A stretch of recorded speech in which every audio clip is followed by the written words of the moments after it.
every time, though. I would like to personally welcome you to Man Hour After Dark. Say that thing. While I bring you the host, Mike, Buck, and Cone. You know, ain't no more to the sports talk than what you about to hear right here. I second that. Go. You know that it's us when we talking about sports. Giving you facts on the field to the core. Tune in, we need the support. 1 hour too short, then listen some more. On all your stations, not dropping no music. Stripes like Adidas, but Nike just do it. Down 4 in the 4th, we go for the win. Michael 2 seconds, we taking it in. Buck, Mike, and Combs, you know what's going on. Man, now we're After Dark, no LA, we the big spark. No 4th and inches won't cut short. Got the best talking, it's all sports. Buzzing more than buzzer beaters. We coming live all through your speakers, go. And what is up, everybody? Michael Buckeister here with the Man Hour. Head over to manhour.com, pick yourself up some merchandise. But before we get too carried away, hit that like button and hit that share button as well. Share this with a couple friends. Let's welcome the man, the meatball himself, Marinara, Brandon Combs. What's going on, man? You are fired. Don't you ever call me that again. All right, meatball, sorry. How's your day, bud? Oh, I should have never told you that story, man. Yeah, my day was all right, man. We, dealing with Xfinity Cable. They've been trash over the last month, man. At least once a week, our cable and internet are going out. So at least once a week. There are 3 things in the world that we as grown-ups have to deal with day in and day out that Wyatt doesn't understand. For one, is you pay $160 for internet that works 50% of the time. Complete waste of money, complete trash. Then you pay for a cell phone, $200 a month because you got your wife and kids and like everybody else on it. Yeah. And then you don't even have service. And then you are like, oh, I want a brand new iPhone, and all you do is watch TikTok on it. I'm glad that's where you went with that, because when you said things that Wyatt don't understand, I thought we were going to talk about the female anatomy or something. Yeah. We pre-show got a little carried away, but let's welcome Wyatt onto the show. Wyatt, you are still a little wet behind the ears, so I see you got the towel over there, and you're starting to grow up a little bit in front of our eyes, man. How's it going today? It's going good, man. I'm still laughing from that meatball quote you had earlier about that story. That was actually a really good story. Oh, it was great. Because, like, I am a football coach, and, like, you know, it is, I mean, like, yes, I do remember the 80-plus kids' names, but, like, sometimes you're like, man, like, what is your, because, like, for example, there's a kid on our team, his name is, like, Ezekiel, and for the longest time, I didn't know his name at all, because like, he told me, and I'm just like, oh, you are corn from like here on out. And the nickname stuck since his freshman year. He's now a senior, and I just like last week I found out his real name. I was like, oh. So Ezekiel is your name, and corn is like nowhere even remotely close to your name. My bad, bro. But we had a kid in boot camp who the drill instructors, they couldn't pronounce his name. He had like 17 letters in it, so they just called him Alphabet. I have a friend that literally has every letter of the alphabet in his name almost, except for like a Q and like a K. His name is Adam Adavich Sharainarak. It's What? Russian. What? Adavich Sharainarak. Yep. We and Adam played paintball together, and when like people would like would like put his name like in his phone, it's Adam ABC. It was great dude though. Great guy. So guys, let's go ahead and jump into a topic that I want to talk about. And this is Chase Young. Like the more I listen to Chase Young talk and watch him grow and just like not back off the statements that like he said like he wants Tom Brady, I am becoming a Chase Young fan, and quite frankly, guys, I might go out and buy his jersey just because of like he is not backing off his statements whatsoever. Wyatt, you are, you know, Chase's age, like almost like honestly, like you're closer to him, like his age than like we are. So you've been around athletes your whole life, and you've seen people come and go. Are you becoming a Chase Young fan because of the statements that he's starting to make? Oh, most definitely. I loved him all through college. I went and watched their Big Ten championship last year against Wisconsin whenever Jonathan Taylor and all of them played. I watched their comeback.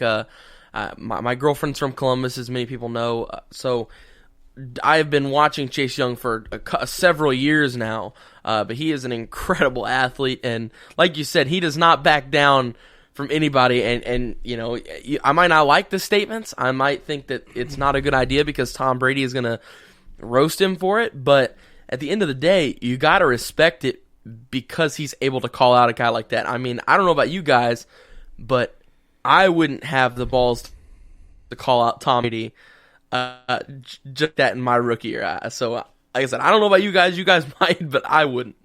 Well, I can tell you from a former trash talker myself, and I still talk like a lot of trash. Every time I would chirp in somebody's ear, that would make me elevate my game. Whether it be playing co-rec softball to college football and beyond. Like, once I start to like chirp, I know that I got to back that up. So maybe Chase Young just needed that little extra pressure to put on myself to perform this weekend. Hey, you're the one that's picking him in this game. It's your lie. You tell it, man. If you're coming into your first playoff game of your career and you need to call out the GOAT to get hyped up for that game, you've got other issues. And I don't think Chase Young has those issues. I don't think he has to get hyped up. It's the rest of the team. I just think Chase Young... I think he knows how good he is, which can be a problem. I think he is really, really good. I mean, the kid is a beast. I love watching him play. I think he's going to be good for a long time in Washington. You don't give Tom Brady bulletin board material, and that's what he did. And so he's going to have to go out. He's going to have to go out there and have. He better get a sack at least, if not 2 or 3.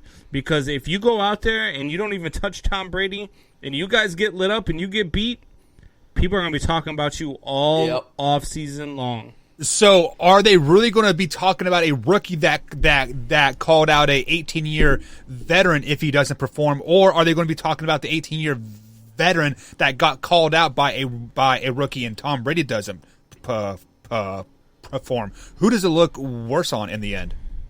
I think for sure it'll look worse on Tom Brady because at least for Chase Young, he's got all of his career to rewrite that story.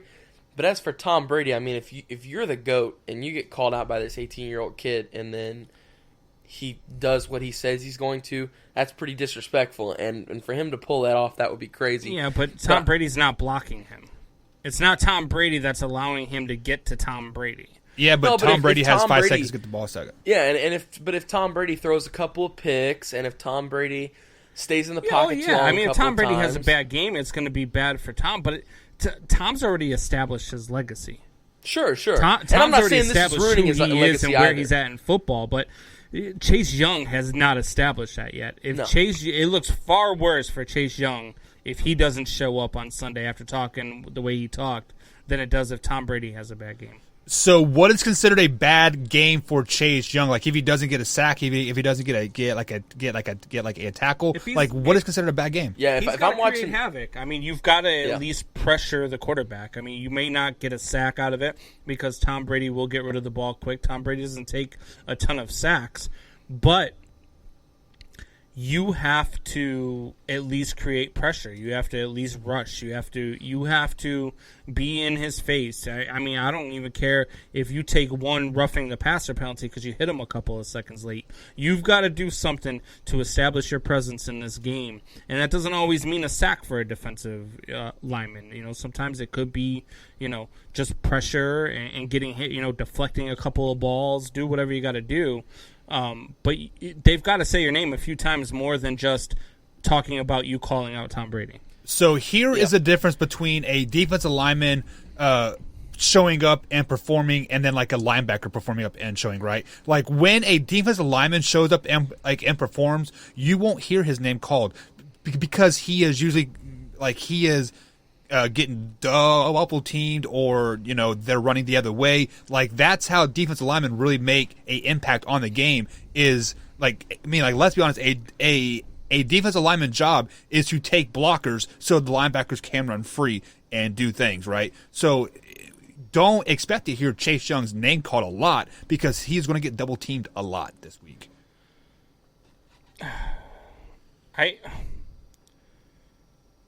I get that, but you expect that when you're Chase Young. So when you run off the field screaming, I want Tom Brady, you're that good, and you know you're that good, you better make something happen. Yeah, You've got to do something. You've talked the talk, now you got to walk the walk, essentially. Yeah. Like, you can't just call out Tom Brady, run off the field, and then allow a double team to hold you back all day.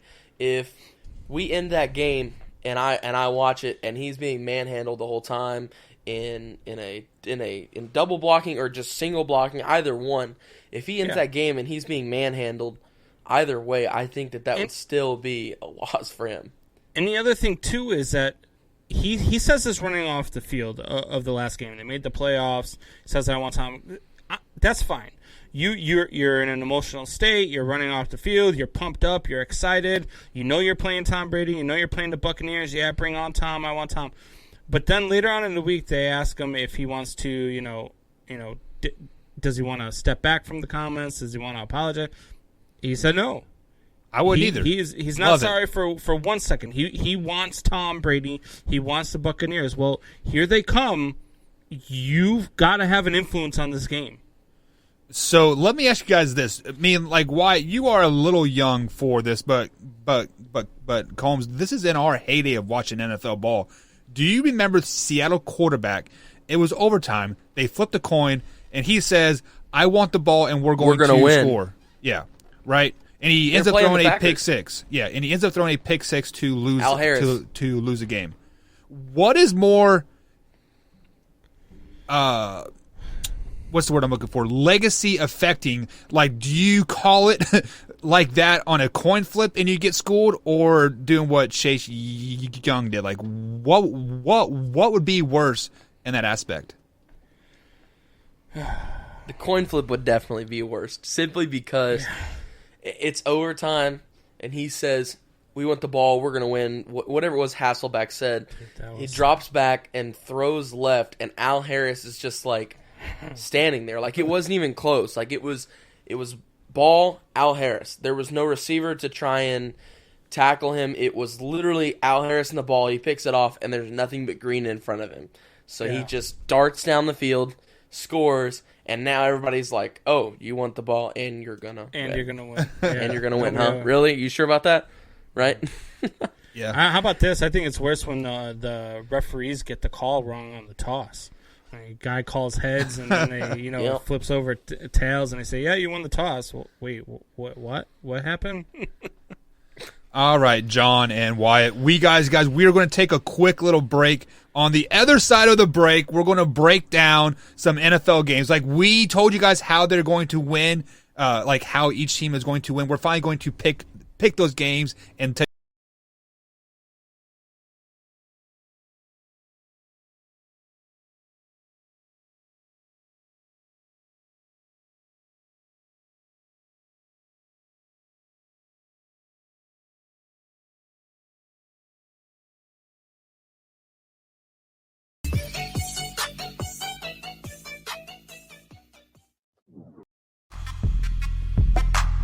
And welcome back to the Man Hour, guys. Michael Buckheiser, Brandon Combs, Wyatt Williams. I jumped the gun here a little bit, guys. We're going into some shop talk. We are we're doing the NFL picks after the second break. So right now it is some shop talk, guys. So if you want to talk about anything in the comments, go ahead and let us know, and we'll start talking about it. So as the chat is going crazy because BC thinks he is a pimp. But we clearly know that is not the case, but whatever. Like, it is what it is. But, guys, before we get into some shot talk here, I want to share with you that I shared a video earlier with the boys, and this video is of Snoop Dogg. So let's go ahead and just push play, just like, why watch it? Like, he is climbing to the top rope, and... Don't do it, Snoop. Oh God! I can't believe he's gonna break a hip. He's gonna break a hip. He really is. He's 98. Oh God, that was awful. He jumped onto his feet and then. What do you mean it was awful? He got a pin. That's exactly. Look at that. Look at that. That's exactly what you want.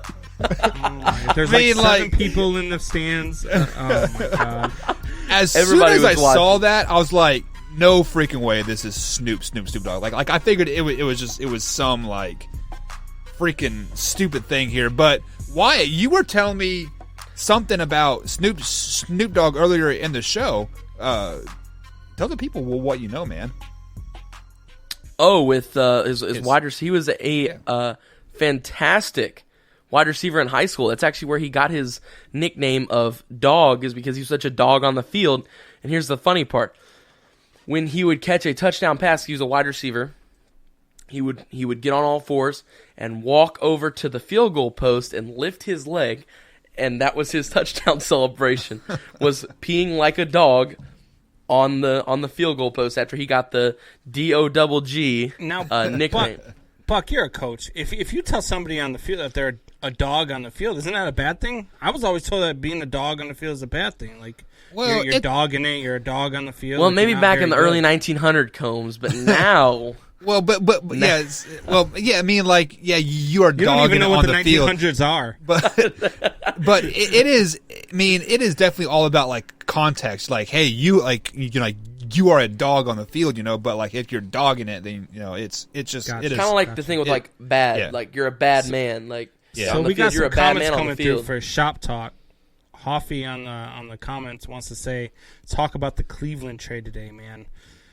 Dude. First things first, explain, Combs, what happened for Cleveland earlier today. So the Cleveland Indians traded their star shortstop and probably the best shortstop in the game right now, Francisco Lindor, to the New York Mets along with Carlos Carrasco, and they got a longtime Met and their top prospect in Jimenez.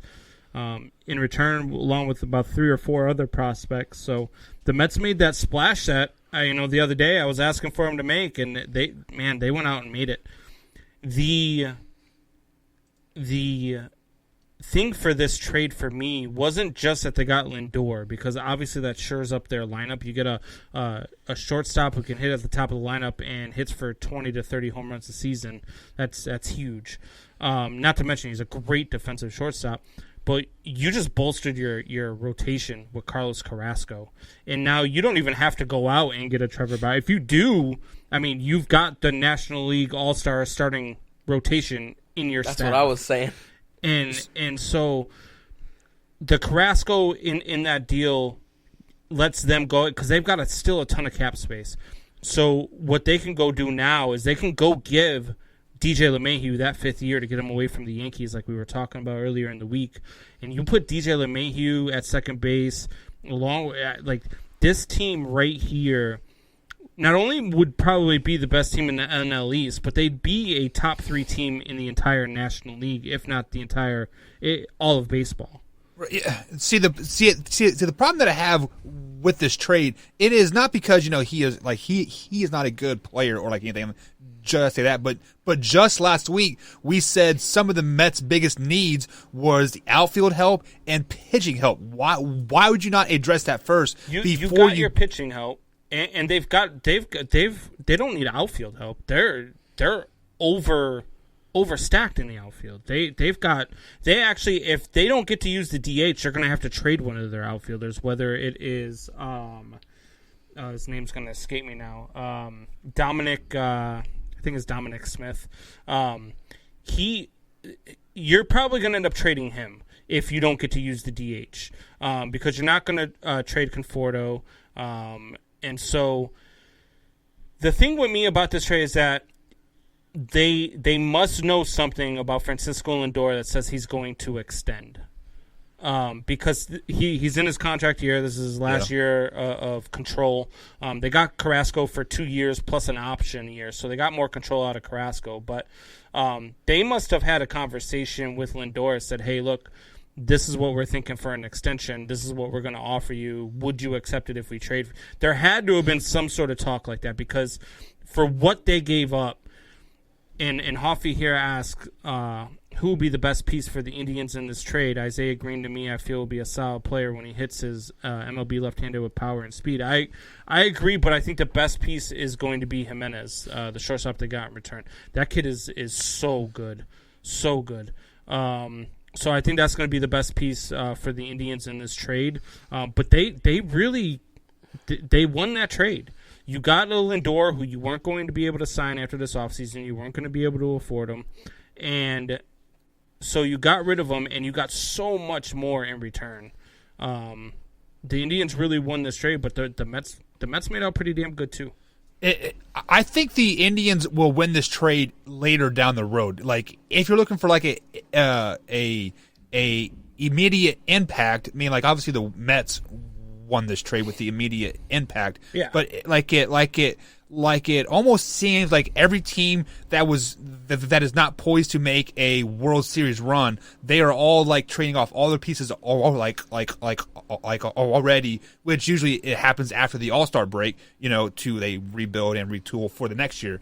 But right. so in the back of my mind, this is kind of telling me that the Major League Baseball season is going to get cut short again, because like we've heard rumblings that they're not going to start till May or like June, and the All-Star break's usually the July 4th, like right around there. You're probably going to get a 125 game season this year. I'm with you. I don't think you're getting 162, unfortunately. For me, I love the 162. Hell, you can give me 280 and I'd watch. But you're probably going to get 125 this season. And I mean, there's nothing really wrong with that. I mean, NHL's coming back right now. NBA's coming back. The NHL went to a 4-division system. All the teams in Canada are in one division, and they're staying in Canada and playing against each other until the playoffs. And then they did something weird though in the Central there, but we'll talk about that another time. But I think in baseball you're going to get 125 games, and I think you're going to get, again, mostly, the AL Central and the NL Central playing one another, the AL West and the NL West, and so on and so forth. I think that's what you're going to get again. But you're just going to get more of it. Yeah, and speaking of baseball, I saw a tweet late last night that they are doing away with the 7-inning doubleheaders. With the I think the base runner starting on second base and like extra innings, and there was something else that they're doing away, or it was the extra teams into the playoffs this year too. I'm kind of sad about that because I kind of like the 7-inning doubleheaders and then the runner starting on second base and all that stuff. So I didn't mind some of the rules were okay. Go ahead, Wyatt. No, you're good, buddy. Some of the rules were okay. Look, I'm a purist. I love the game as it is. So if they never changed another rule, I would watch every game every day. Besides computer-sized strike zones and no stealing of signs and no big on trash cans. Even if they didn't trade that, I'd still watch. I would just complain about it the whole way. You know what I mean? Yeah. But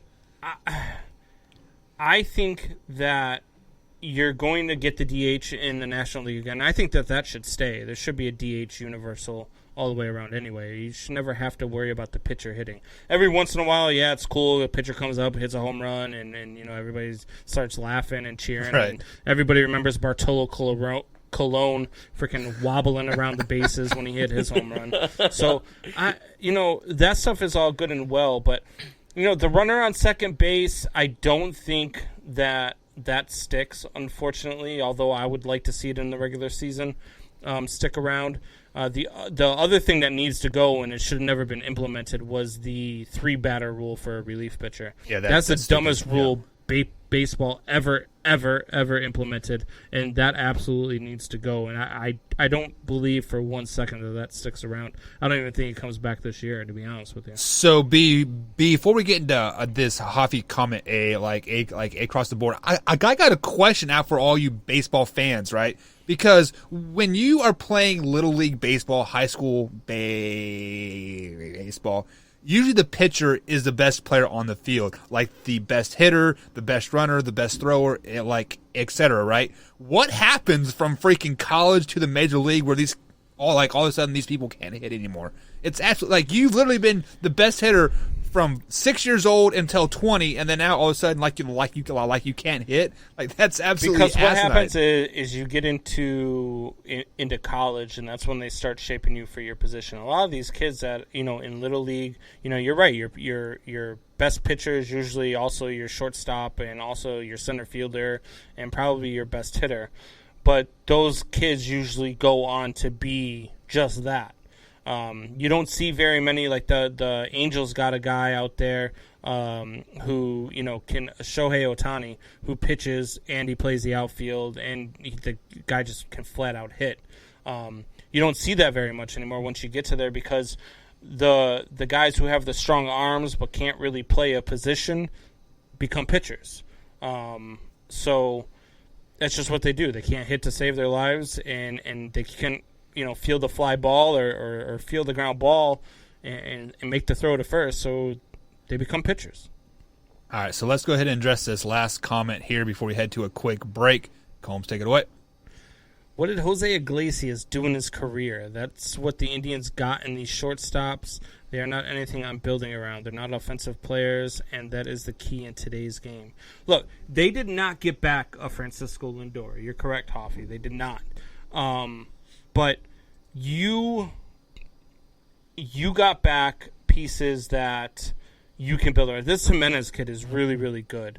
The other piece that they got there, and his name's escaping me right now. I don't know why. He's been a Met for like 9 years now. God, I can't remember his name. Rosario. Rosario. Cohen? Oh. No, Rosario. So Cohen's the owner. Rosario is a he's like, man, he's like a poor man's Ben Zobrist. He can play everywhere, and he's just not as good as Ben Zobrist. And so that's what they got in Eddie Rosario. He's an older guy. But this Jimenez kid can really flat out play. The kid can hit. I don't know why you're saying he's not offensive players. Jimenez can hit. So he's going to surprise a lot of people. He's not going to be Francisco Lindor. He's not going to hit like Francisco Lindor. He's not going to hit for power. He's not that guy. But he's a very good defensive shortstop, and he can hit enough, that he's not going to kill you. So. All right, guys, so that's going to be it for Shop Talk. We're going to take a quick little break. On the other side of the break, it is time to make our Super Wild Card NFL playoff picks. Right.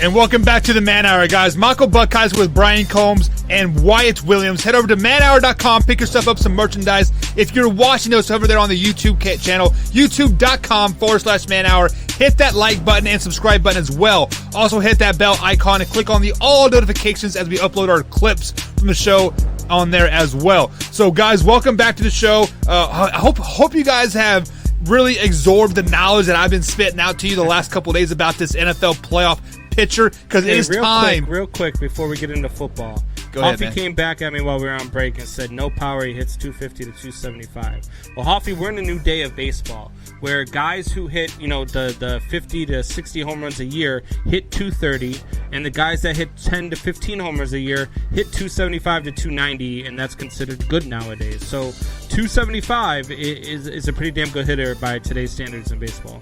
Yeah, so true story. I mean, we all want to go 3 for 4 with three RBIs. So actually, Combs, what is better? Because I know what the analytics say and all that stuff. I'm not an analytics person. Would you rather have somebody that hits a home run every 6 at bats, or goes 3 for 4 with 3 singles? Look, man, I'm a shooter. I want the guy who's 3 for 4 and who's going to drive in the runs. Obviously, we need that guy who's going to hit a home run every here and there. But I would take a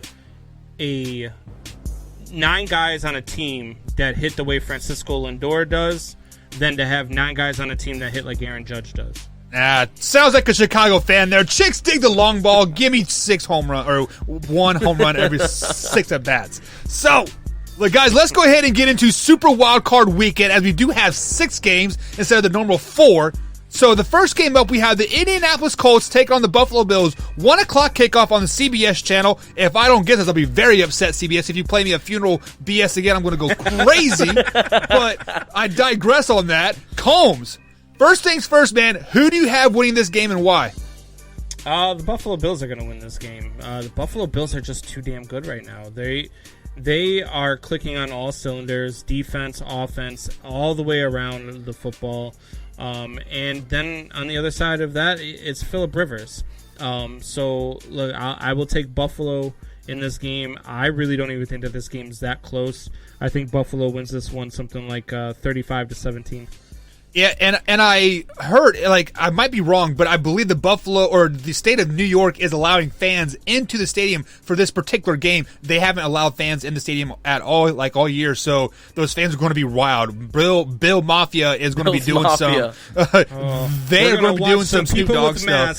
Fall through tables before this game. Not just falling through tables, man. There's like stuff all over the tables. There's like fire. They're jumping through fire. I love watching their tailgating videos. They're crazy. I saw one the other day where this guy picks up his wife and power bombs her through a table. I saw that too. I know she's and she's laying there holding his head. He's got his arms up like this, and I'm like, that only in Buffalo. She might be dead. Like she legit because a concussion.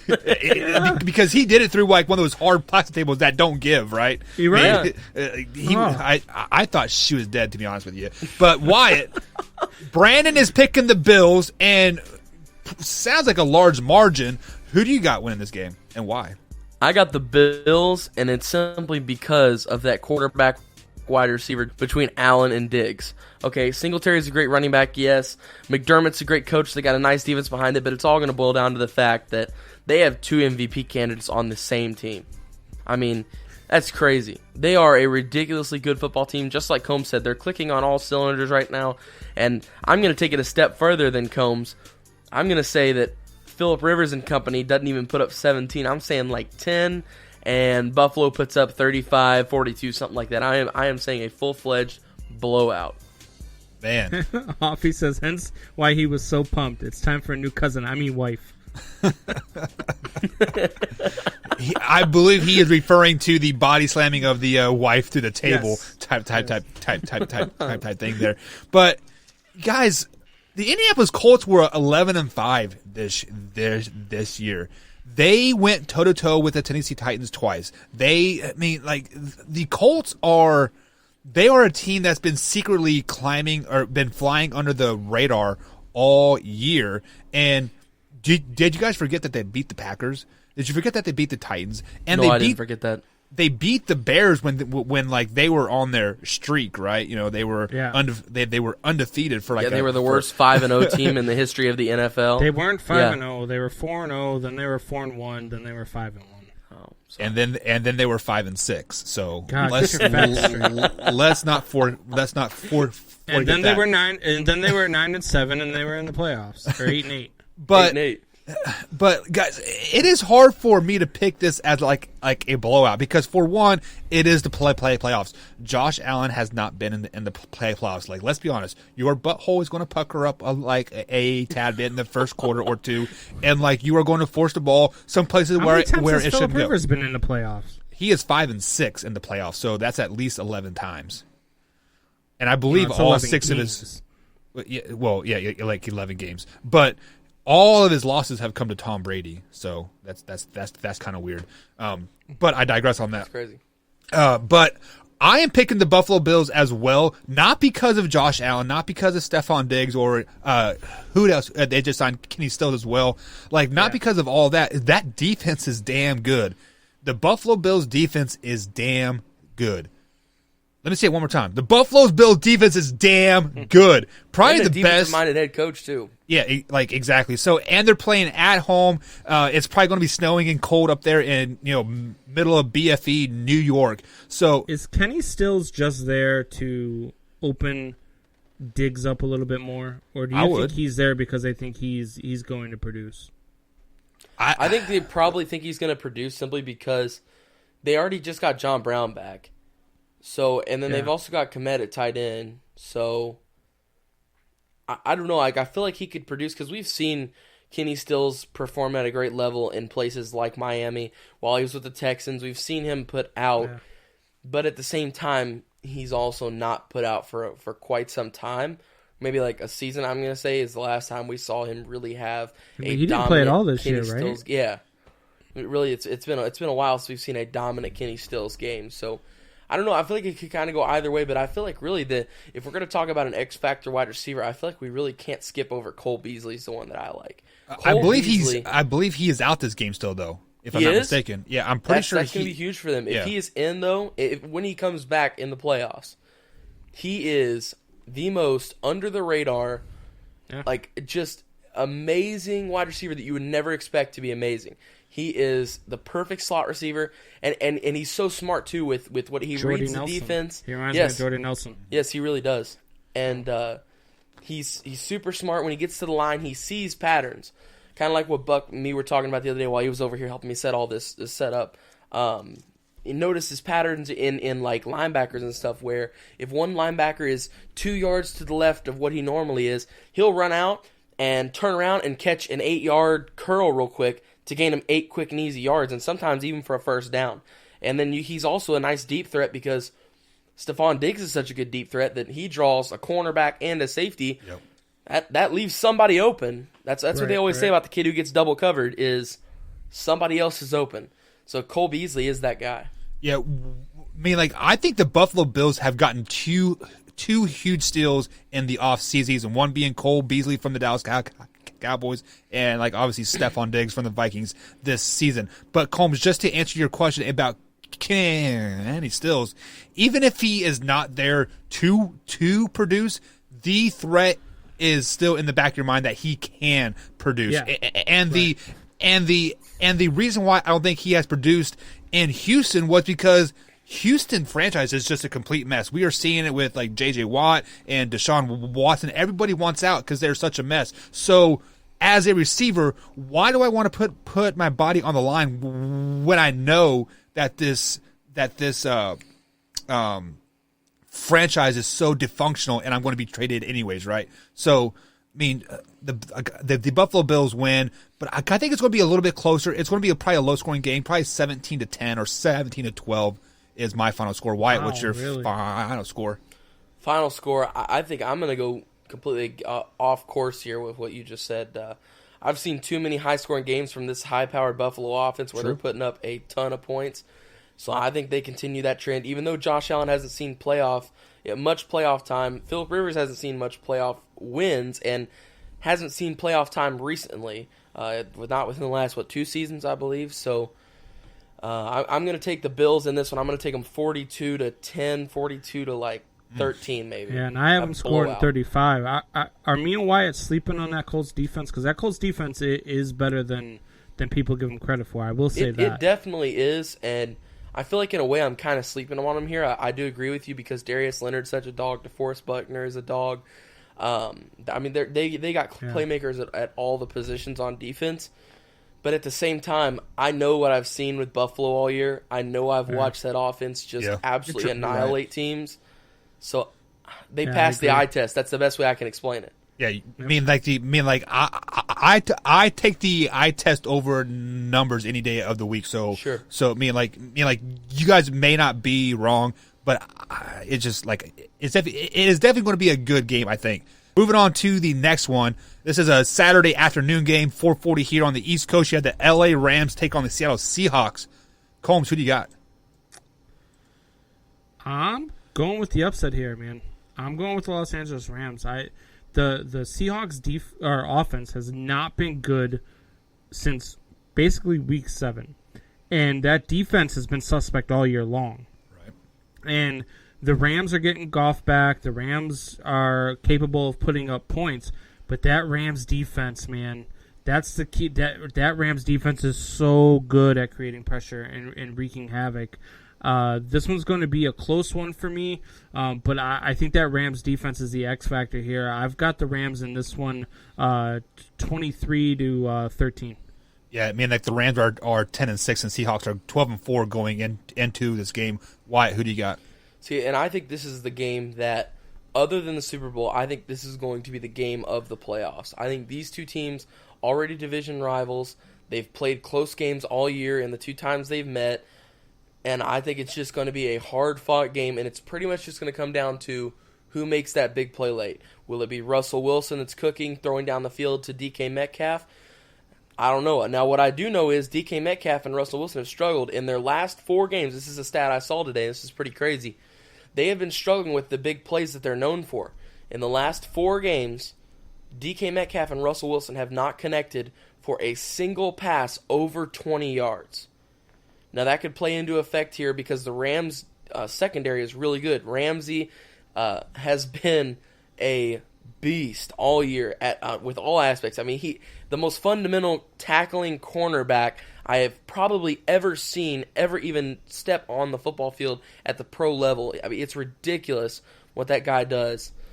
So I think this game is going to come down to a super late play, and I think it's going to be Russell Wilson and DK Metcalf making that late play simply because Russell makes those plays. I mean, he does. He steps up in those big moments when you need him. We've seen him do it time and time and time again. Yep. And I think if I'm trusting anybody in the league with a minute left and you're down by 4 and I need somebody to drive 80 yards down the field, I'm giving the ball to Russell Wilson. It's that simple. Yeah, and just to piggyback on what you said there, Wyatt, like I think it is going to be a close game too, like a last second drive. And if it is between Jared Goff and Russell in the last minute, I'm taking Russell Wilson every time. Just to add to your stat there, the reason why DK Metcalf and Russell have not been connecting like they were earlier in the season is because teams are starting to double team DK like a tad bit, and a overlooked receiver, not because he's 5'5", just because he has shadowed by on his own team, Tyler Lockett. This kid is a man among men, another Kansas State receiver just like Jordy. They quietly do their job, and quietly Tyler Lockett has 110 receptions this year. That last drive that we just spoke of, Wyatt, it is going to be Russell to Tyler, and then Tyler Lockett's going to break like a 60-yard run, and he is going to fly down the field because that's what he does. Did you say that if you had one quarterback to give it to with 1:10 left, you're going Russell Wilson? As of right now, yes, with all the quarterbacks in the league, he's done it. Aaron Rodgers, Pat Mahomes, Tom Brady, none of those guys. You're going Russell Wilson over all those guys? In the last 5 seasons, that is a bold statement. Hey, man. in the last 5 seasons, he's got more last-second game-winning drives than because any of those quarterbacks. More. But I mean, Patty Mahomes can.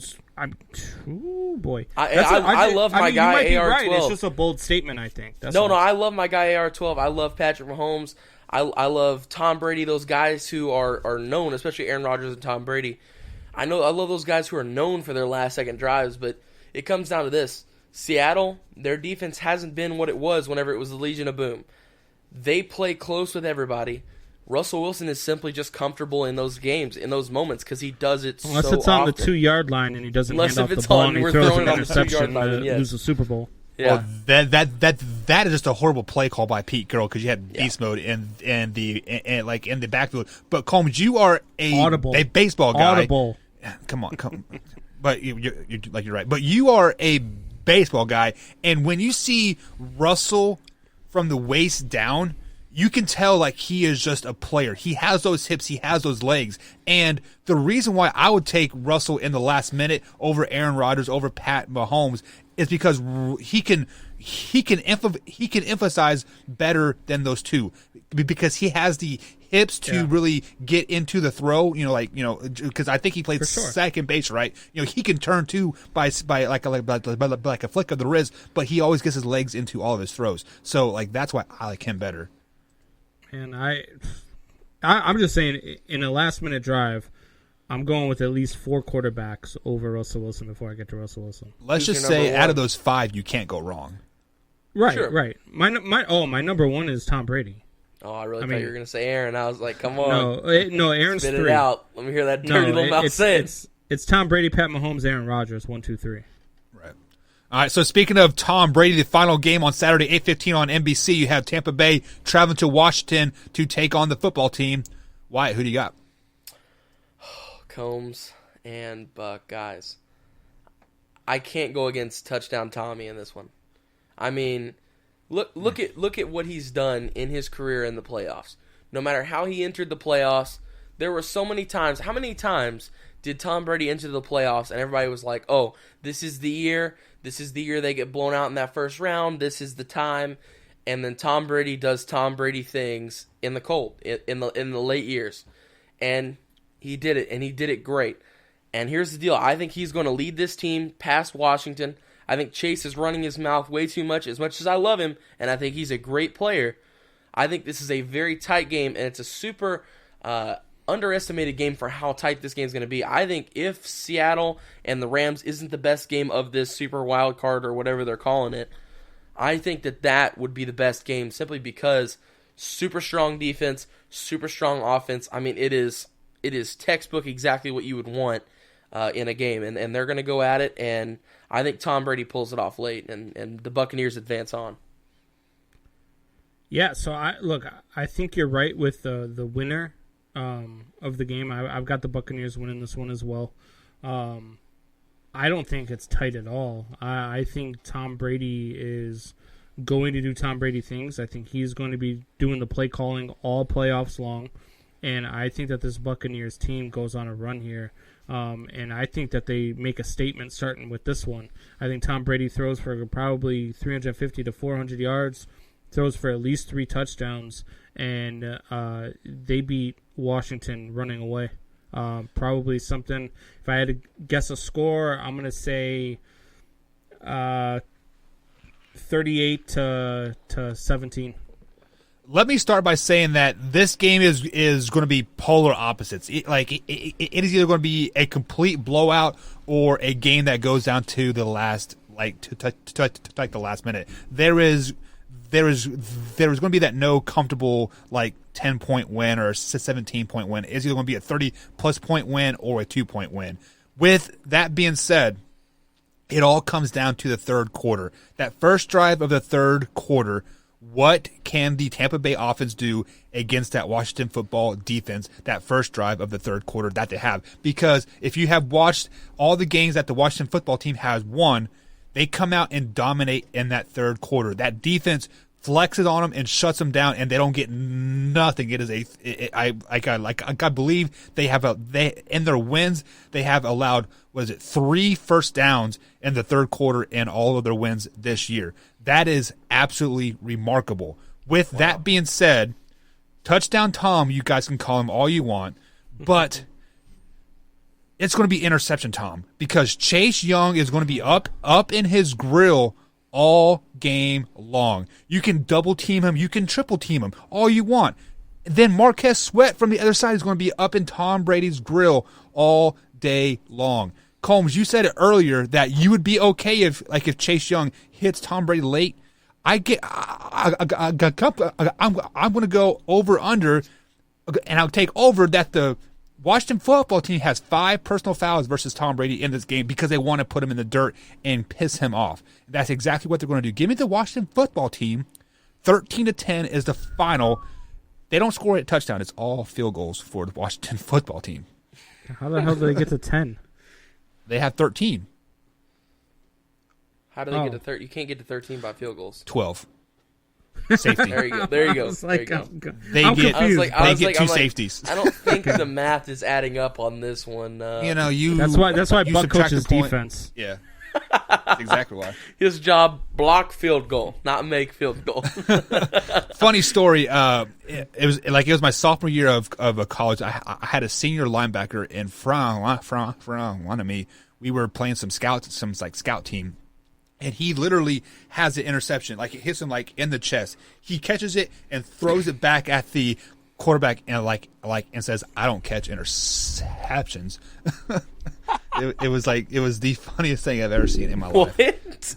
Why? Because there's a reason why people play defense. It's because we can't catch. It's true. That is just the way. That's just the way it is. Was it in a game last week? No, it was just like practice. Oh, okay. He was just being goofy. I was like, did you just do that in a game? So, guys, we are going to take another quick break here. On the other side of the break, let me pull up my rundown. Yes, we do have an interview with Issac Hatfield, a long snapper going to Northern Illinois University, NIU. Is that that's NIU, isn't it? Well, why NIU? Yep, NIU. Yeah. So he like there's another Division I athlete we're getting on the show, so we're going to.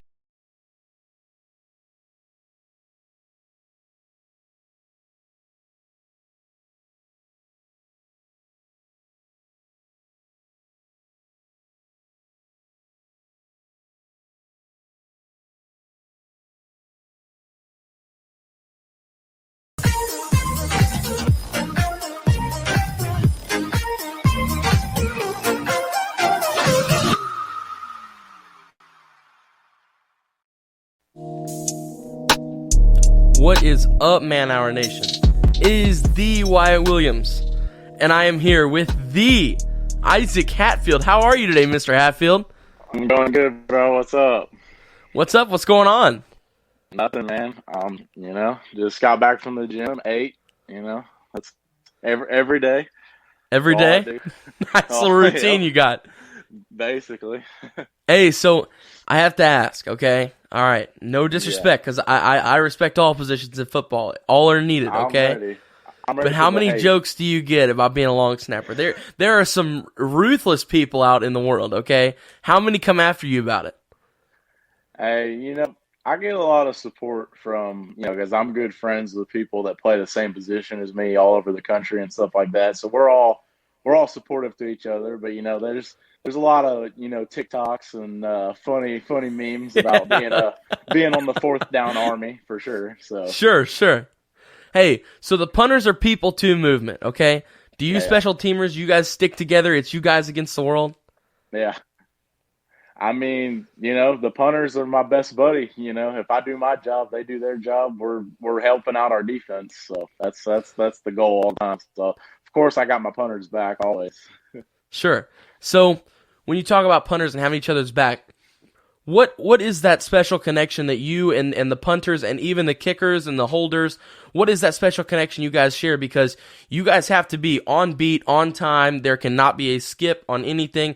Everything has to be perfect, or you suffer big losses on missed field goals, blocked punts. So what is that connection like between you and the kickers and punters and holders? Yeah, I mean, it's, that's why they bring you in early and you get to know your guys and you all have to work as a unit, So like just the overall repetitions over and over and over of doing it together just correlates and simulates over to a game. So, I've been working all week with Daniel Christiani. He's at Morehead State right now. I try to get together with Cole Hasung anytime he's in town. Just all the guys that, we have worked together in high school, and they're continuing to do that up where they're at. And, we all just try to help each other get better, help each other get the reps and stay consistent, So you're really heavily involved with Rubio long snapping, who is involved with all the top long snappers in the nation, as well as Hammer Kicking Academy. So just kind of break down each of them. We'll start with Rubio long snapping first. What has each of those programs meant to you, and just kind of explain like what it's for, what it does, and some of the opportunities that you get with each one. We'll start with Rubio. Yeah, no, I mean, Chris Rubio, he runs Rubio long snapping. He's been phenomenal. Like, I have nothing but good things to say about him. He, he is, at the end of the day, he's the one that taught me how to long snap. I did it in middle school, and I did it freshman and sophomore year. I got my chance to start varsity. And after that, I was like, me and my parents both agreed, this is probably something you should look into and take a little more serious if you're already, playing at a level that you are without any training. I had no training. Everything I had done was self-taught. And so that was when I went to my first Rubio camp, and then it just all sparked from there. He taught me the basics, the drills. I repped them out. I got good. I started competing. I got invited to a ton of national showcases, films sent out everywhere. And that's the reason I'm here today, about to play college football, is because of him. And then also Hammer Kicking Academy. They took me in. It was all my senior year, but once they took me in, they treated me right. They anything to get me at their camps. I felt really special to them because they, discounts, they covered flights, anything that they could do to get me there. It was awesome. And so just the experiences from both of those organizations, I recommend both of them to everyone out there that, is thinking about snapping, punting, kicking, anything on fourth down. I recommend all those guys. They're great at what they do, great connections to colleges, and just overall, just phenomenal people. So we talked a minute ago about kind of like fine-tuning between the kicker, the holder, the punter, and the long snapper. Mm-hmm. But what does it take you to perfect your craft of, I mean, you have to be on beat. What is the difference? Probably 16 yards between punter and long snapper. Yeah. Is it 16 yards? It's 15. We go 15. So yeah.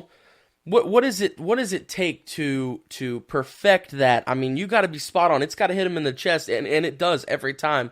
So what does it take to really perfect that motion?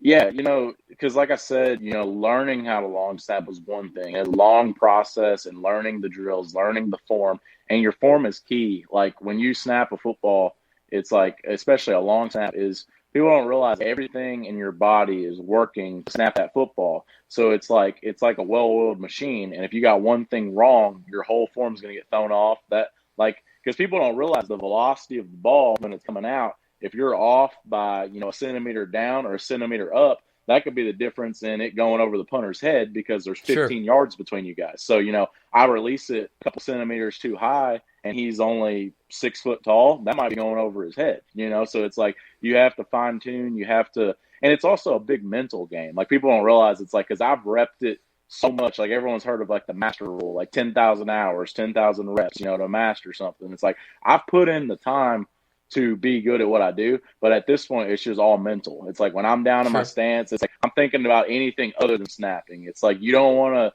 to psych yourself out. You don't want to do that. And like I have my techniques of staying calm, because you get in those situations where your punter's standing in the back of the end zone, and if you mess this up, that's 7 points for the other team. So it's like you get in those situations where you have to be ready, and like the coaches don't expect any different of you. That's your job, and that's why you're there. So. All right, what's up, Isaac? This is Michael Buckhouse. You know me from a time or two. We have hung out and we've seen around the world together, right? So I have a funny story, right? So I went to a kid, I went to high school with a kid that was a great punter. He went to Kansas State and he punted, right? And we ultimately ended up playing on the same team. I was actually I was a shooter on the punt team, and he was the punter his senior year and my sophomore year in college, right? We were playing in a big game. We were pinned back in the end zone. We were playing Texas Tech. And our punter lost his helmet. So how do you lose your helmet? I don't know. But he forgot to come. he forgot to come on the field, or he didn't come on the field because he didn't have his helmet. So our long snapper didn't even look back, snapped the ball out of the back of the end zone. We lost that game by 2 points because he snapped the ball out of the back of the end zone. Now, he gets ridiculed like the biggest. So like every year I have a memory on my Facebook and I share it and like, hey, Tim, you forgot to come on the field because you lost your helmet. Do you look back at the punter before you snap? Yeah, I do. So there's two techniques for long snapping, and like either one is perfectly fine. It doesn't change anything about the form, but there's a look snapper and then there's a no look snapper. And it's just personal preference, because some guys don't like to look because sometimes they get in their own head, they get nervous, they see, because there's times where you're in situations where, like, let's say your punter's standing at, midfield or the 40-yard opposite 40 or something like that, and you see just 50, 60 yards of grass behind you, and it's just like kind of overwhelming that you see all that and you just think about how you could mess up this and that. So a lot of guys, they don't like to look, but I've never had a problem with that. I always look at my target. I always either communicate with my punter and have him, stand a certain way or signal a certain way to give me a target, because that always helps me and stuff like that. But I've always been a look snapper, so I look through my legs, and I'm quick enough, like on my snaps and popping up, that I can release down the field without taking hits or anything. So I'm usually pretty good with that. So let's put you in a hypothetical situation before I let Brandon ask you a few questions here. Your punter doesn't come on the field. The play clock is below 5, and you have no timeouts. What do you do? Well, below 5 seconds and no timeouts. No timeouts. Okay. I mean, I would try my best to communicate to whoever, because, I mean, every team has a fake punt or multiple fake punt plays. So if we had to, I would try to communicate, snap it to, a shield guy, someone just to avoid us from getting a point. Just anything I could do to not snap it out the back of the end zone, I guess. I do have to give my man Tim some credit, though. He was a great punter, but come on, man. Forget your helmet. Yeah. Jesus. Yeah, that happens. I know the guy, you guys all know the old when Michigan and Michigan State played and the punter dropped a snap and Michigan State recovered it for the win. Yep. I actually am good buddies with the guy that snapped for Michigan that year, and he threw a perfect snap, but if you go back, you can get it on YouTube right now. His punter was standing at 17 yards because he was so nervous. He was so nervous about that play that he was at 17 yards. And the snap was fine for 15, but of course it's going to be low when he's 2 yards back. So, Isaac, buddy, thanks for joining us, man. It's Brandon Combs. I see you wearing the NIU hat, man. I'm a Chicago guy, so I love me some Huskies, man, for sure. That's Longhorns. NWO. Yeah. No, that's a dog. Look, you can't tell. Yeah. So let me tell you what just happened here in the first 10 minutes you've been on this show. Wyatt set you up to talk about how he could probably start over you when he was like 6 years old, which was like 3 years ago. Because he's done that with everybody we've had on. And then Buck used you so that he could tell one of his stories from 45 years ago when he used to play football, somewhere in Kansas. I'm not sure. I've never even heard of the college he went to. Yeah. But back when it was black and white games. Yeah, so don't let these guys fool you. Buck used to play with Air Parsegian and all those guys back in the day, but seriously though, so being a long snapper, man, that has got to be. And I know people there, like you said, there's memes, there's all sorts of jokes out there. People mess around, punters and long snappers and kickers, and they're not real football players. Blah blah blah blah. To me, those guys play in probably the most pressure-packed situations on the football field. Game on the line, field goal to win the game. You've got to have a perfect snap and a perfect hold for the kicker to have a good kick. Yeah. So let me ask you this. What has been so far for you the most, I guess, heart-stopping moment you've ever had on the football field? Well, this year, my senior year, we actually didn't punt the ball very much. I mean, we were winning games by a lot of points. There was not many situations to punt. So I didn't have many this year, but I brought up that like sophomore year was the first year I started varsity. And like I had never had any training. Like I said, everything that I did long snapping was self-taught. And so, I hadn't really learned the techniques to, calm down, keep my mind clear, that kind of stuff. And so we had a game against Seymour, and it's a close game and a game that we actually would end up losing. But we were up by 4 or 5 at that situation, and I did have to snap one, and our punter was back of the end zone. Like I was probably snapping from like the 6-yard line, and 15 yards, the end zone's only 10. So he was back there, and it was raining. My hands were wet. I've already been in multiple plays in the game, so that was probably like I'll remember that one. I can still vision like me looking through my legs, and he's standing right there by the goalpost, and it's like I can't mess this up right now, especially because we were up 4 or 5 points. So if I mess that up and they score, they win the game. So our defense actually ended up giving up that touchdown and not me. So we did lose that game. On the flip side of that, would you rather, as a long snapper, with the game on the line, would you rather it be, would you rather leave it in the offense's hands, or would you rather be on the field with your kicker and your holder with the game on the line? Well, I mean, I always have confidence in my guys. So if we're kicking a game-winning field goal, I'm going to be confident in them no matter what. And obviously I'm confident in myself. Like if I mess up one snap, then it was a bad game for me because like I pride myself and I don't mess up. I'm confident, and it's like what Buck said earlier in the chat, you don't know who a long snapper is until they mess up, So if nobody knows who I am, then that means I'm doing pretty good. So, and that's true. That is fact right there. That's 100% facts. Yeah. And I mean, I've put in, the reps. I'm working on now because like, we are in Indiana. It's cold weather and stuff like that, but NIU's about to be cold. So I've been working on, I'll go outside and snap with just shorts and a tank on, even when it's like 30 degrees. I'm trying to get myself ready for that climate and stuff like that. So I'm always, I'm very good at preparing for what I have to do, so. Well, let's just be flat out honest. Let's be flat out honest. The only reason why you're snapping in shirts in a tank is because you want to show off those pythons that you have. Well, duh. I'm not the strongest kid at Floyd Central for no reason. Oh, there we go. There we go. Boost it up here. All right, so let me ask you a legitimate question here. I mean, I'm usually a pretty laid-back, lovable guy, right? Everybody loves me because I'm buck nasty. But yeah, of course. many long snappers. Is that your porn name? What is that? Your porn name? Buck nasty? Hey. Don't come across the middle because it's about to be punishment. But that's his magic Mike name. Yeah. Don't come across the middle because he's gonna get nasty. He's gonna try to grab your butt. We were talking about the gay bar shirt, earlier, just so a tie.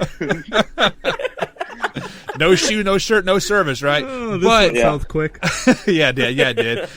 But many long snappers play other positions on the field, like they are inverted from like a tight end or outside linebacker to that effect. Do you have any aspirations of playing any other position at NIU besides long snapping? Yeah, actually, so it was the day before I committed there. They had me on like a FaceTime because it was the Friday before they had a game against Toledo.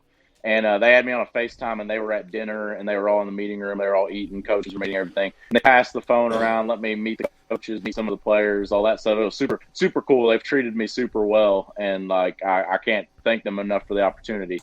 But their D-line coaches actually showed some interest that if I develop as an athlete, probably playing some D-end, maybe like junior year or so.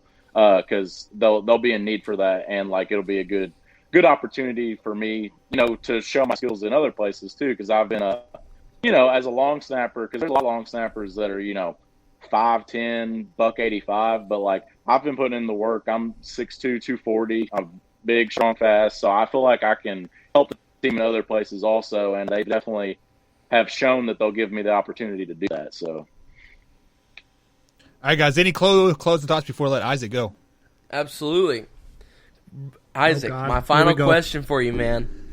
Okay? You are a Baltimore Ravens fan. What do you see coming for your team this weekend against the Titans, and how far are they going to go in the playoffs? Go ahead. Let's hear it. Now, I want to state that I'm a big fan of Derrick Henry. I've got nothing but good things to say about him. He's a great person on and off the field. But I think they've added a bunch of beef to that D-line. We're ready. We're going to take him down. And as long as Tannehill doesn't kill us with the arm, then I think we're going to be all right. So, well, then I have one last question for you before you go. Okay. Michael Buckheister is a big advocate that Lamar Jackson is trash. Oh, I know. I think that he is out of his mind. I think he's out of his mind. I think he is wrong. I don't think that Lamar Jackson has been everything he can be just yet. But what do you have to say to Michael Buckheister? I'm going to give you the floor. We're going to mute Michael Buckheister's mic. Oh, God. What do you have to say to a guy who says that Lamar Jackson is trash? Okay, well, here's the thing. So I was watching Colin Cowherd today talk about this same exact point. And what he said is that, one, Lamar is the youngest quarterback in the playoffs. 2, he's the youngest player to get the youngest quarterback to 30 wins ever, and a bunch of other stats. But yet he has all this pressure where young quarterbacks don't. Baker Mayfield was #1 pick overall, and there's zero pressure on him to win this game just because he plays for the Cleveland Browns. But Lamar has been so electric and so good at what he does in the regular season. That's why all the pressure is on him when he gets into the playoffs. And guess what? Peyton Manning didn't win until his 4th time in the playoffs, and he's a first Hall of Famer. So what I'm saying is once Lamar figures it out, they're going to be scary, and Buck knows that because he's a Chiefs fan, and we're going to take him out. So okay. Let me hang on, everybody, quiet down. Let me tell you some real facts here, Hatfield. All right, since we are away from where I have to be PG and crap like that, let me give you some real facts. The only reason why Lamar Jackson got 30 wins so fast because look who they freaking played. They play the Bengals twice a year. They play the Browns twice a year, and then they play the Jets and the Giants. Come on, man. Who did the Chiefs play? The second worst schedule in the NFL this season. The Chiefs play in the AFC West. It's the Broncos, the Raiders, and the Chargers. But None at of the them beginning made of the the year, playoffs. they had the hardest schedule because they won the Super Bowl. Oh, But- 3 of the teams in the AFC North made the playoffs, Buck. Only 1 team in the AFC West did. Only because there's 7 spots. Oh my It doesn't matter. You'd have to It does give up matter. spots to get an AFC West team in there other than Kansas City. And plus, don't even make me bring up the fact that you're a Cowboys fan because they couldn't beat a team Yeah. without a name. Get him, Hatfield. Get him. Man, luckily I got my mud boots on because it is cold out in the garage, and the shackles are cold. But You know what the best if- part of that is, Buck? The fact that you're a Chiefs fan and a Cowboys fan is that when your Chiefs finally lose next week, you're not going to be able to jump ship and say, well, at least I still got the Cowboys. Well, I am always a Chiefs fans first, and everybody knows that. I'm always decked out in my red gear. But let me address that statement there, Hatfield. The only reason why the Broncos or the Raiders are not in the playoffs this year is because the NFL would not let the Broncos push that game back versus the Saints. get If they out had of a here. quarterback, they would have beat freaking Taysom Hill and the Saints. Get Come on, and out you of guys know here. that. You guys know You're that. Wrong. Come on, man. No, I'm sorry. How many wins did the Broncos end with? That's what I want. Okay, you are correct there. I think they ended up with like 5 or 6, right? But They would if, end up with Oh, if they would have beat the Saints, missed the playoffs. if they would have beat the Saints, they would have been transcending. And you know that one game, one quarter can change the whole course of the season. The Broncos beat the Saints. They are a 9-win team. I'm telling They you. still would have missed. No, they wouldn't have. Buck. A You 10-win also team had didn't make Derrick it. Henry ranked behind Miles Sanders and Facts. Le'Veon Bell heading into Facts. 2020. You are out of your mind. Please just stop. Listen, Stop. all I'm saying is that you better hope that the Chargers don't get a good coach, because if they do, they'll win the AFC West. No, they won't. Boom. No, they won't. Yeah, they will. All right, guys. Hatfield, we got to let you go, man. We're going to take a quick little right. break, guys. All right, so Sounds good. thanks for joining us. We'll definitely have to have you on again shortly For once sure. you are, acclimated up there into the Chicagoland area. All right, Yeah, man. for sure. Thanks for having me. Go Huskies. Yeah, anytime, Go man. Huskies. All right, guys, so we are going to take a quick little break. On the other side of the break, we're going to talk about those Baltimore Ravens and Tennessee Titans and the Bears and Saints and the Cleveland Browns versus the Pittsburgh Steelers. All that and much more right here on the Man, I'm fine.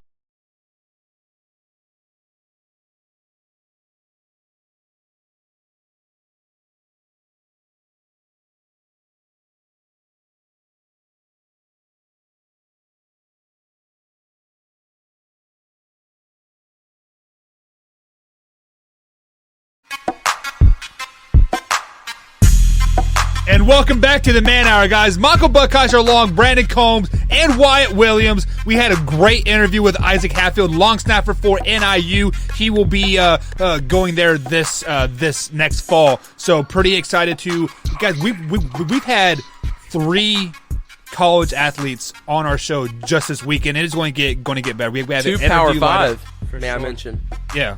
Power Buck, five. real quick, man. I like those little segments you got there in between for breaks now. Those videos, man. The funny thing the thing that I noticed the most, man, is that hockey players. I know that they're nuts. I mean, we talk all the time. I tell the story all the time about the guy from the Dallas Stars who died on the bench, got revived, and asked to make his next shift. But that guy you showed who coached at the age 43 and went in at goalie, he was not wearing a mask. No. And he was playing goalie. Yeah. What?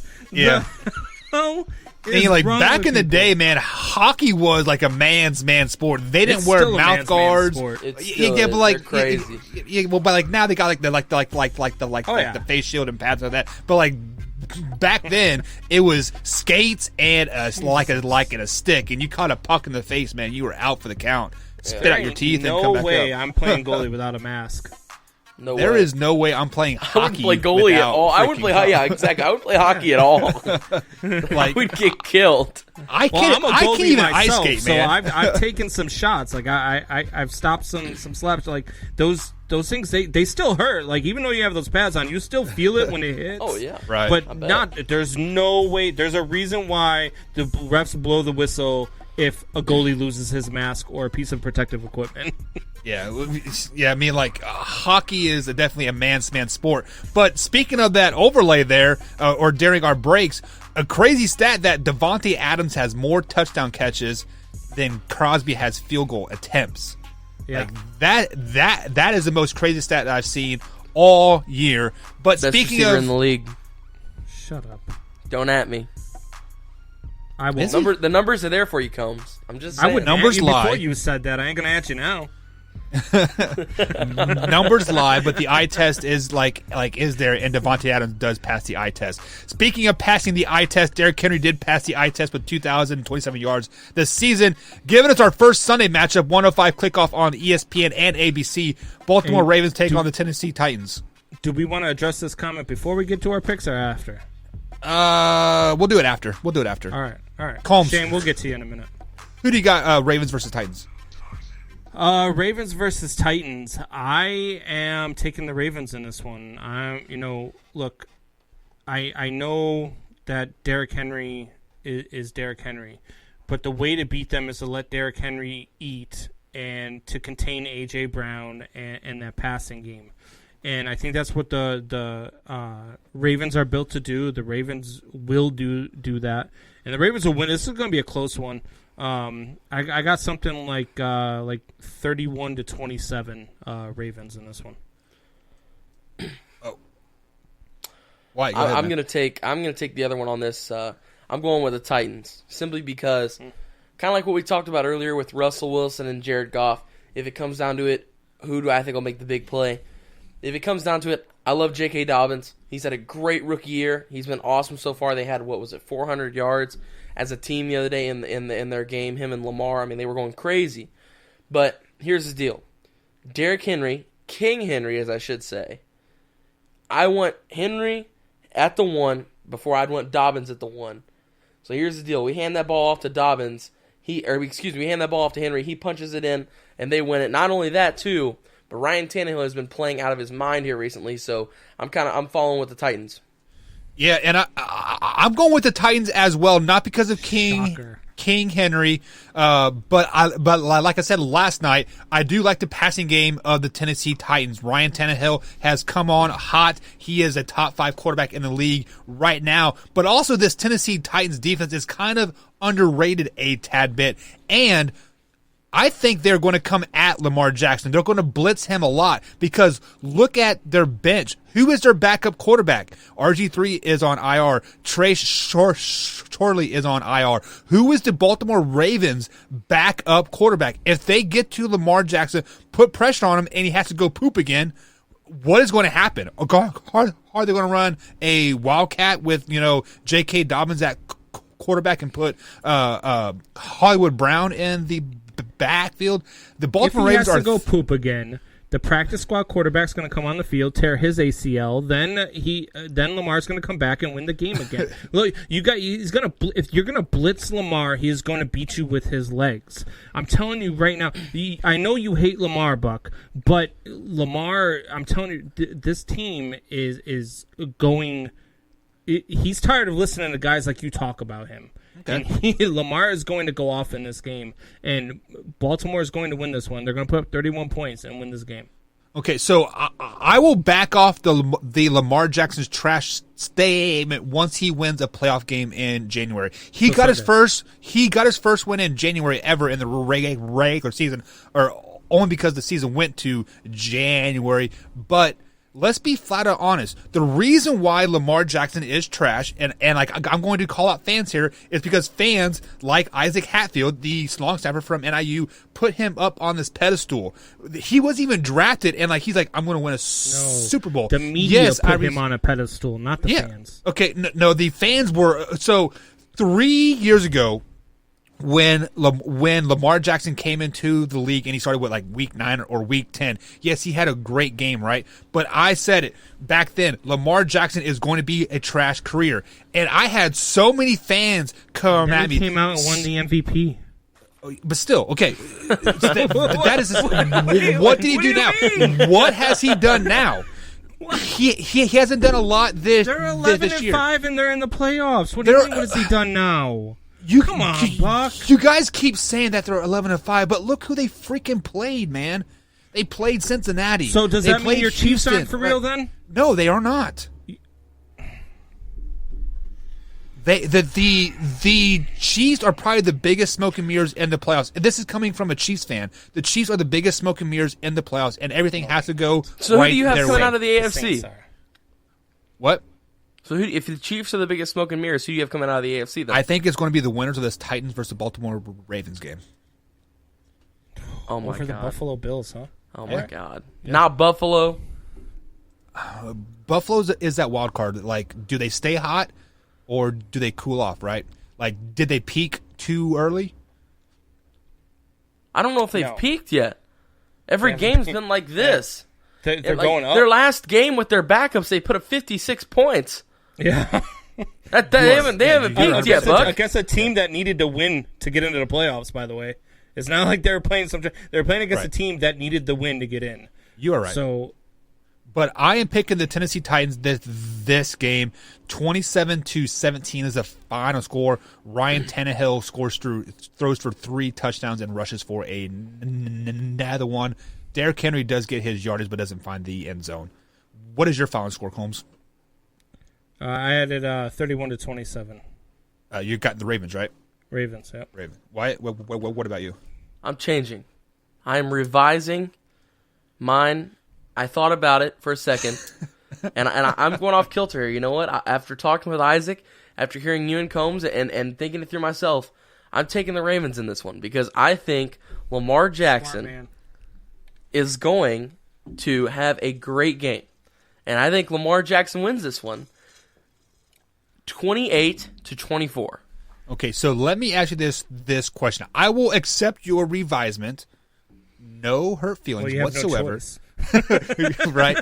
Well, see, This I wasn't am multiple married choice, now. Buck. Say, hey, I am married now, so I have to choose my words wisely, right? Like, you know, like when when your wife changes her mind every 10 seconds, like you have to oh, I didn't know you did that, right? But you have to accept the revisement because I was you are never very understanding good at that, but that's why I'm divorced twice. because if you listen to the words there, like I am telling you, you have changed your mind, but I acknowledge that you changed your mind, right? So I'm kind of poking the stick a little bit. But what is considered a good game for Lamar Jackson? I think with his arm. I think Lamar Jackson comes out and passes for 250 plus, 2+ touchdowns passing, and you know he's going to have a good game rushing. I mean, we've all seen what he does with his legs. So we're going to have, I think, 75+ yards rushing, and then a rushing touchdown. That's a good game for Lamar. Yeah, in my mind. I would say 225 and about $110 rushing is what Lamar's going to have. Lamar's going to go off to. I think so. So, Combs, let me ask you this question. You have said that Lamar is going to do things with his legs and do great things all on the ground. Do you think in the back of Lamar Jackson's head, he is going to not be himself in this game just to prove people wrong, like he can throw the ball and become a throw first guy? Lamar's legs is what's going to open up the pass game for them. Tennessee's going to be so worried about it. And like you said, I mean, they might try to blitz him a whole bunch at first. And what's going to happen is they're going to get in on that pressure.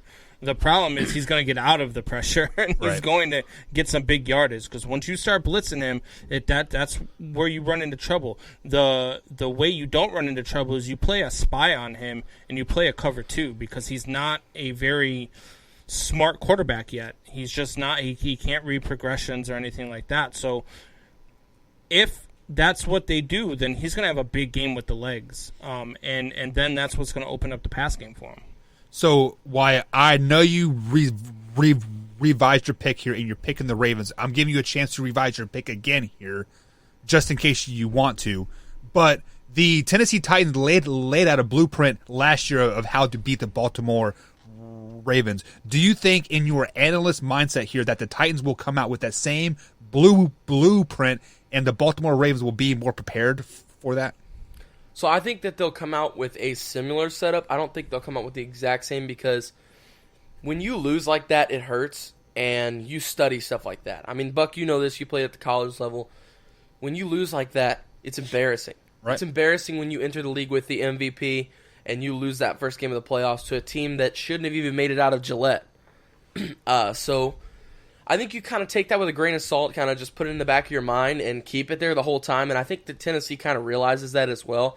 Vrabel is not an idiot. He's a great head coach. I really like watching him coach.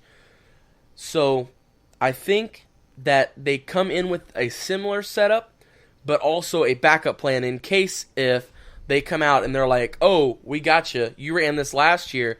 Here's a 80-yard touchdown from Lamar. So I think they'll come and in. Not only last year's playoffs, but this year's regular season. I mean, Sure. they held him again. I mean, he was 17 for 29, and I think he had something like 170 yards passing or something like that. So Yeah. they do know how to stop him. But it's go time for Lamar, and I don't think that and he's been clicking lately. I don't think when he's right and when he's ready to go, I'm just not sure you can stop him. Yeah, especially like on the ground. I mean, like that is definitely his biggest threat here. So before we move on to the Bears game, let's go ahead and address this comment from I was ready to Shane. ask if we could address that too. All right, so Shane says, "Hey guys, what do you think of my 16 parlay? Bills win by 1-13. Seahawks win 1-13. Bucks win 14+. Titans win 1-13. Saints win 1-13. Steelers 14+. First things first, 1-13 is a lot of points. 14+, like any NFL win, that is a blowout. So Combs, I'll let you take the floor first on this. I think you're going to lose a few games here. I think the Bills more than the Steelers are going to win by a blowout. I think the Seahawks lose. I've already said that. Bucks by 14+. Yeah, I mean, if they win, that's how they win. If it's a tight game, they're in trouble. Yeah, they'll lose. And then we just talked about the Titans. I think that the Ravens win this game. So, but if the Titans do win, it will be a close one. It will be by that 1-13. The Saints winning by 1-13. Yeah, I agree with that one. We're going to talk about that one here in a minute. And like I said, by the Steelers, I don't think that they win by that much. Wyatt, before I let you take the floor there, I wonder what kind of parlay this is, man. 1-13. That is a That sounds like the Fox Super 6, doesn't it? Yeah, It that is does. a huge range of points there. So Yeah. go ahead, Wyatt. Just kind of breaking this down game by game. So first off with the Bills one, if I was taking this one right here, looking at what his other parlays are, I am taking that one 14+. Seattle, I think Seahawks win 1-13. I think that's 100% correct. I think they win late by less than 4 points. Bucks win by 14+. Possibly. I'm saying that one's either. I kind of agree with Buck. That one can go either way. It can either go 3-point game or 21-point game. So I will kind of jump out. I'm gonna avoid it kind of, but say yes, possibly. Titans win by. I'm gonna switch that one to the Ravens 1-13 because no matter who wins that game, it'll be close. I really do think. Saints winning 1-13. Buck, Combs, come on, guys, especially Combs, 14+ on that one. I think the Saints. You're wrong. Below. We'll talk about that in a minute. Bears But you're wrong. And out that's of the not- water. That's not because I'm a Bears fan. That's your And Packer then- fandom talking right there. I think it might be, but Steelers 14+. I 100% agree with that. No. Like you said, we'll talk about that here in a minute. But I think Steelers. I would win pretty change it big in out that here, game. Shane. If I'm you and if I'm making that bet, I'm switching out the Steelers to go 1-13 and the Bills at 14+. That's the only changes I would make if you think that those other teams are winning. That would be the only two that I would swap out. And if you guys are interested in playing some prop-up bets, head over to thrivefantasy.com. Use promo code MANHOUR, and they will match up to $50 on your first deposit. They have the versus over-unders for like touchdowns or interceptions and like lock and yards, and they also have head-to-head. So like take for example Tom Brady versus Drew Brees, who have more yardage and touchdowns. It's very easy. It's very fun over there at thrivefantasy.com. Also use promo code MANHOUR. So moving on to the next game here. We've kind of had a spoiler here, but the Chicago Bears take on the New Orleans Saints. Combs, I'm going to let you take the floor first because you are a Bears fan. You are a Bears guy, and you guys are going home. I want Wyatt to explain to me first. I want Wyatt to explain this one first. Let's go, Wyatt. Why are the New Orleans Saints winning this game by 14+? They're rested. The New Orleans Saints are rested. They are better. Not only are they rested, they're better at every single aspect on the field except for maybe wide receiver. I will say the Bears have a nice wide receiver core, and depending on how Michael Thomas plays, then the Bears could possibly have the wide receiver one locked down because Allen Robinson is a beast. No questions asked about that. But I think at every position other than that, pretty much the Saints have them locked up. I mean, when we look at it defensively, the Bears win a couple of those matchups, but I've seen the Saints play. We haven't, and the other thing too, nobody has film on the Saints when they have the big three this year. Breeze, Kamara, and Thomas. They all haven't really, they've maybe played, one game, 2 games, all 3 of them playing together? First 3 weeks of the season, I think, and that's it. Yeah, well, I don't know about that because Michael Thomas got hurt in the first game. That's right. So Michael Thomas, I think that's probably the only game they all played together was that first game, and that's really it. That's the only film we have is 1, maybe 2 or 3 games where the big 3 was all playing. So I think it kind of just boils down to film, player by player, and the biggest one is Sean Payton. I mean, Matt Nagy is not and never will be Sean Payton. That's true. Combs, do you want it? So or do you what's want your me to score? take it? What's your score, Wyatt? My score? Saints 31, Bears 10. You're out of your mind. All right. So now let me take you to school, youngin'. All right? The Bears' defense is great at stopping the run, and they are best when they're going up against teams that are short yardage teams.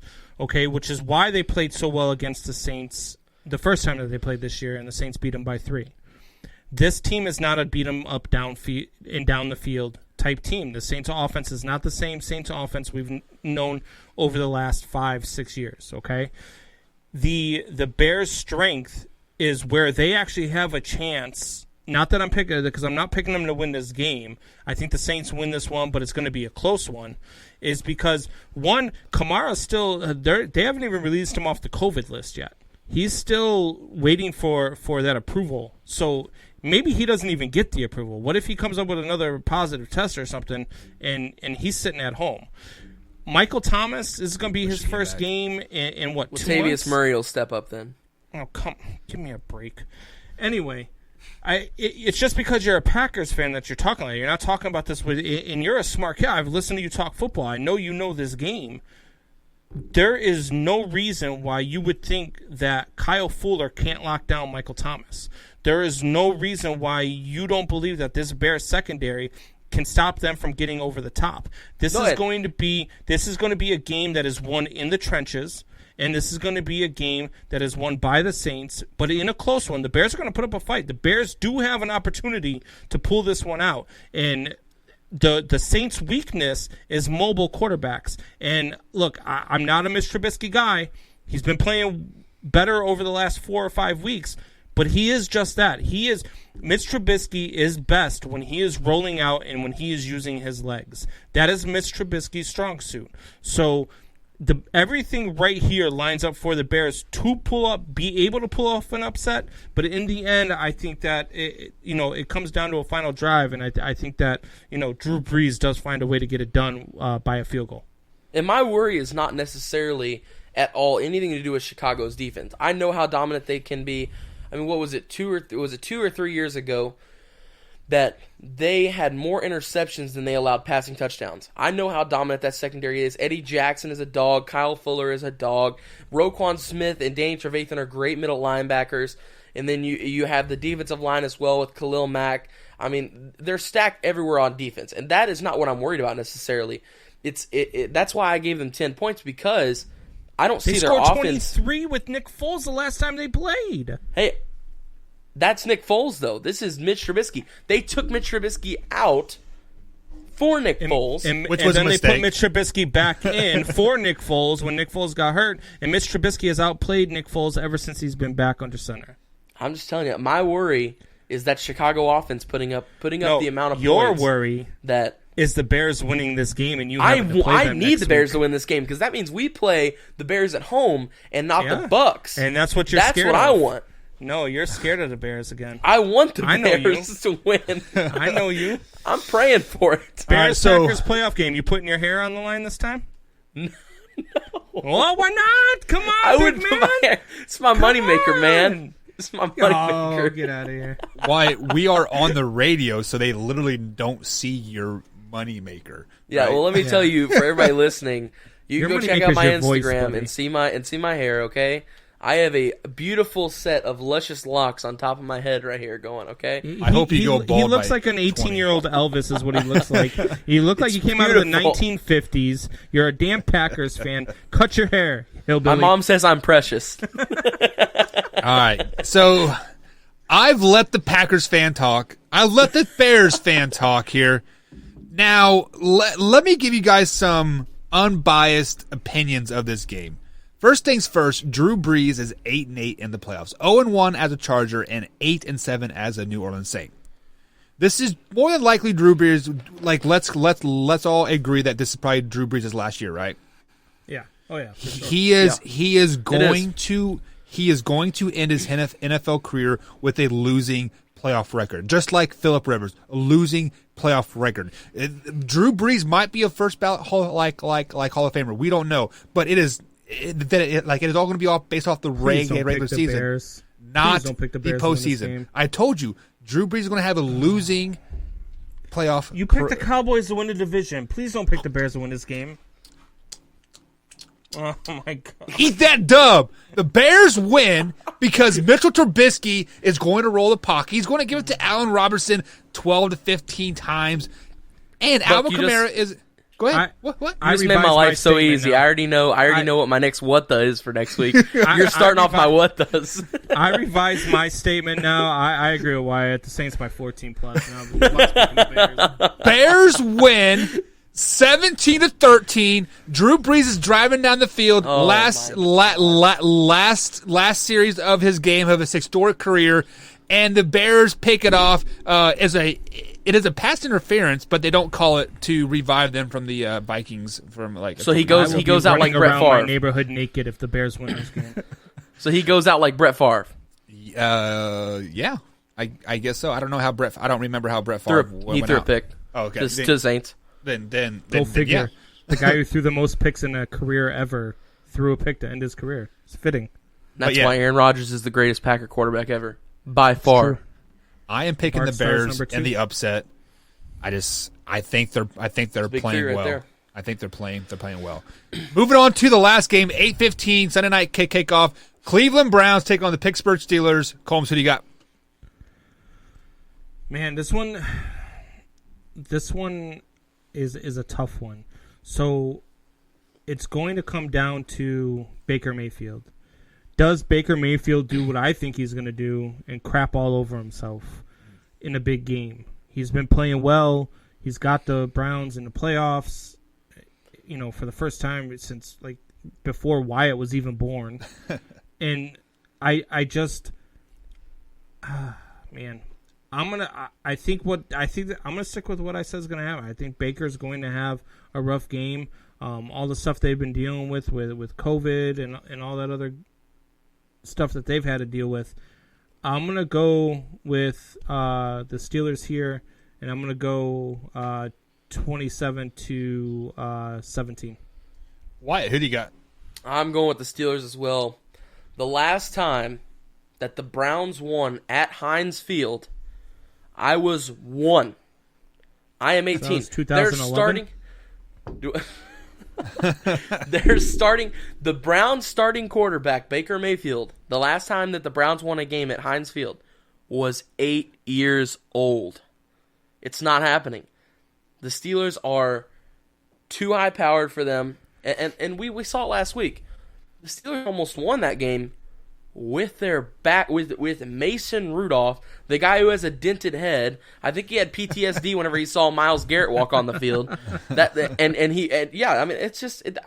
shouldn't have even been a game, and it was. And that is simply why I'm telling you there is no way that the Browns going to win with this win. Hey, Wyatt, when we say stuff like, the last time the Bills won the East, Josh Allen wasn't born yet, or if Buck or I say, the last time they did this was when I was 5, that's impressive because we're old.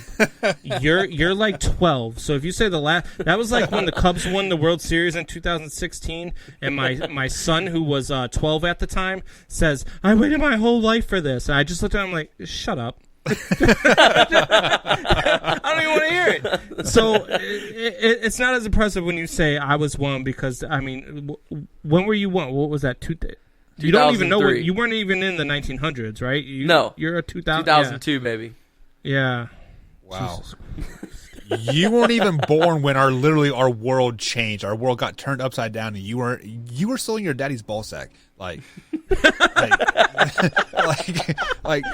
that is crazy to me just to even fathom, right? So, are you a junior, Wyatt? Wyatt, are you a junior? No, I'm a senior. Oh no. I meant, are you Wyatt Jr.? Like, is your dad Wyatt Sr.? Oh, no, he's a Wyatt Sr. My dad is the Chuckster. His name's Chuck. I sent my son Brandon Combs Jr. a meme the other day that says kids with the name Junior after their name have to deal with the fact that at one point their mom moaned their name. Jesus Christ. Wow. And with that note, and moving on. My grandma's watching, when, guys. Wyatt you was like, chill a little bit. Oh man, I'm sorry, Nana. I love you. I don't the- talk like this. They're just bad influences. I promise. I am picking the Pittsburgh Steelers in this game. I was going to go with the Cleveland Browns if they had their coaching staff intact, but they did have more positive cases within the Browns team earlier today. If I'm reading that report correctly, so the Browns will be playing with their practice squad players like at this point. So I'm picking the Pittsburgh Steelers. I'm picking them to win by 10. It's going to be 27-17. I think the Cleveland Browns score a couple late touchdowns just to make it not look so bad. 27-17. Yeah. So now I know I'm wrong. So with that being said, guys, like I said, I saw some news earlier today that there were a few more positive cases within the Browns organization of COVID-19. Do you think there's any opportunity that the NFL moves this game back so it's more a competitive game, Combs? I don't know. I mean, I guess it depends on what they're looking at. I mean, is it Baker Mayfield, Nick Chubb? I mean, is it the players that are going to make a difference in this game? Then I think the NFL has to consider it. I mean, you can't. This is the playoffs, man. This is win or go home, and to force a team to play during this question pandemic. Combs. What? So you'll give Cleveland the nod and say that they can't be competitive without their starters. But if Ohio State needed a nod because Justin Fields was out, you'd throw them to the fire? Ohio State already got 2 nods. One, they got the nod to even be in their conference title game, which they didn't deserve to be in. And then they got another nod to let the players play sooner than they should have been playing after testing positive to play in that college football playoff game. So what are you talking about? They've already got 2 nods. So what are you going to do? Keep throwing them bones? No, the first nod does not count. Michigan forfeited that game because they knew they couldn't beat Ohio State. Doesn't matter. Did they have 6 wins? B, huh? Did they have 6 wins? Because of Michigan. If they'd have played Michigan, wouldn't they have had 6 wins? Who knows? I mean, that Michigan. Come on now. Michigan Ohio State is always. Cole Hassan would have kicked the last second field goal to beat Ohio State. Jim Harbaugh has not beat Ohio State one time ever in his career at Michigan. It's never happened. So I can promise you on this year, their down year, their worst year, it was not happening. And we interview Zen, and we're going to be interviewing him every week. And that is the only thing I do not like about this kid is that he is now making me root for Ohio State. That's the only thing I don't like about Zen. So, hey, just some spitballing some ideas here while we let me go ahead and get the 2-minute warning playing here because we are to the 2-minute warning here left on the man hour, guys. Me and Wyatt both know kids that one goes to Michigan and one goes to Ohio State. Cole Hassan is a kicker at Michigan, and then Zen is a offensive lineman at Ohio State. Should we have them both on the week that Michigan plays Ohio State? Just yes. Just to at the kind same of stir time. that up a Yes. little bit. Oh my God, yes. Yes. So I will start to plug and get in Cole's ear a little bit and see if he can't jump on the man hour with his guys. Like that would be the ultimate rivalry, right? Like, did they play together at Yeah. Floyd Central? yeah. Okay.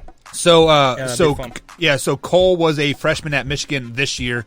So they are a year apart. So Okay. all right, guys. So that is going to be it for the man hour. Just to run through our picks again, you guys can check us out on the clips. I'll update our picks on the YouTube page starting tomorrow at 8 a.m. We upload clips every 3 hours, 8 a.m. Till 5 p.m. obviously. So about 4 or 5 clips a day. You guys can check us out over at youtube.com/manhour. Hit that subscribe button and the bell icon. You'll get it every time it comes on. Combs, any closing thoughts? Man Hour Nation, rise up.